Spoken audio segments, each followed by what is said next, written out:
We continue this celebratory season of Cary Grant films on Monday afternoon at 5 to 4 with that crazy comedy directed by Howard Hawks, Bringing Up Baby, which produced such a perfect partnership between Cary Grant and Katharine Hepburn.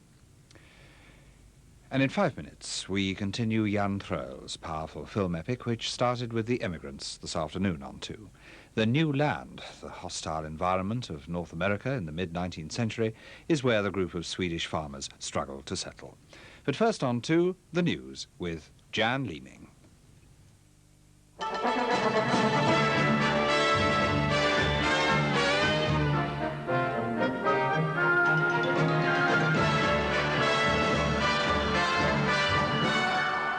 The IRA bombed the Christmas shoppers at Harrods. 5 are dead, including 2 police officers, one of them a policewoman. More than 70 people are injured, 17 still in hospital seriously ill. The car bomb went off at 1:21 this afternoon in a street next to Harrods department store in Knightsbridge in central London. It was crowded with people doing their Christmas shopping. A warning was received, and as police approached the suspect car, the bomb exploded, devastating a large area, hurling glass and black smoke everywhere. Clive Ferguson reports. These amateur pictures were taken minutes after the explosion. In response to a telephoned warning, police had gone to the back of Harrods to investigate suspicious cars. One exploded as they examined it. The Christmas shoppers who packed the area looked bewildered, ignorant of the destruction, deaths and injuries the explosion had caused. As the bewilderment turned to shock, the police had to try to instill urgency but not panic to get them away from the area, as more and more police arrived at the scene.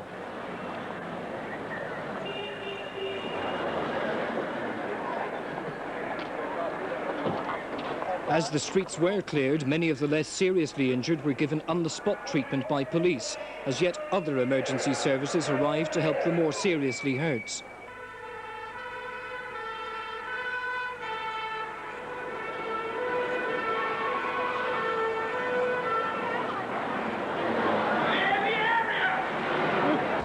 The badly injured were taken to various hospitals, one of them St Stephen's in Fulham. Staff were working at full strength and extra nurses and doctors had to be called in. For some arriving at the hospital, there was the relief of reunion with friends they'd been separated from in the panic at Harrods.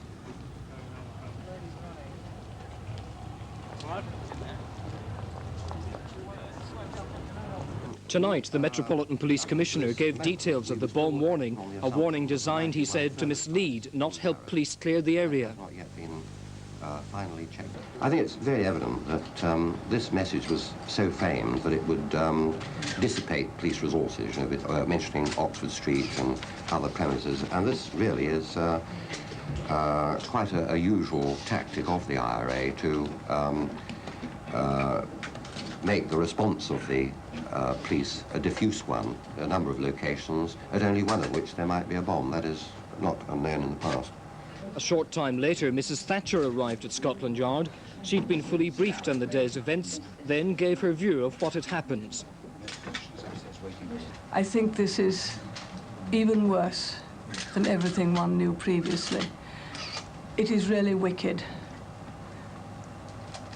And I said earlier, it's a crime against humanity. It's a crime against Christmas, too. Later, after visiting the injured, the Prime Minister drove to Harrods to see for herself the scene of the IRA bomb that had brought death, injury and fear back to the streets of London. Dublin businessman Don Tidy has had his first full day of freedom after being released from his IRA kidnappers yesterday. Today, Mr Tidy strolled with his family at his Dublin home, looking none the worse for his ordeal. He'd been held in a dugout shelter in woods outside Ballinamore, close to the border with Northern Ireland. The owners of a Spanish discotheque destroyed by fire this morning have been held for police questioning.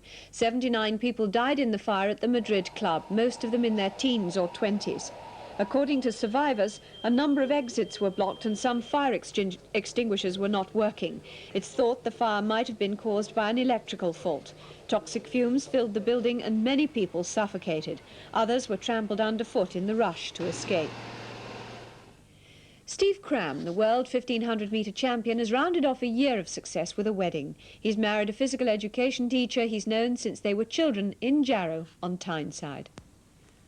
Steve Cram arrived half an hour before the service, and as was her prerogative, his childhood sweetheart, Curran Waters, was 20 minutes late, starting fears that her bridal car had broken down. Heavy rain gave the couple more problems, and an outdoors barbecue reception was washed out. The groom admitted to some nerves. Once more, and that's it. Right. Thanks a lot. Right. That's all from BBC2 for tonight. Good night.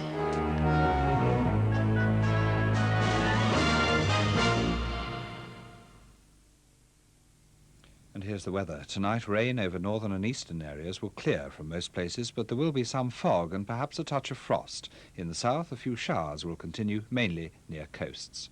Tomorrow, the south will become wet and very windy as rain spreads to most places by evening. Further north, it will be brighter than today, with sunny intervals and a few showers.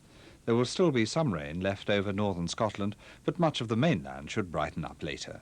Temperatures will range from 9 degrees centigrade, 48 Fahrenheit, in the southwest, to 6 centigrade, that's 43 Fahrenheit, in the north. Now, on to We Continue Jan Troell's epic film starring Liv Ullmann and Max von Sydow, which tells the story of a group of brave and adventurous Swedish farmers who left their country in the middle of the 19th century to resettle in North America. Driven by poverty, hunger, and religious intolerance, Karl Oskar, his wife Christina, and a group of family, friends, and neighbours survive the deprivation and discomfort of the long sea voyage, sustained only by their faith and hope of what lies ahead in the new land.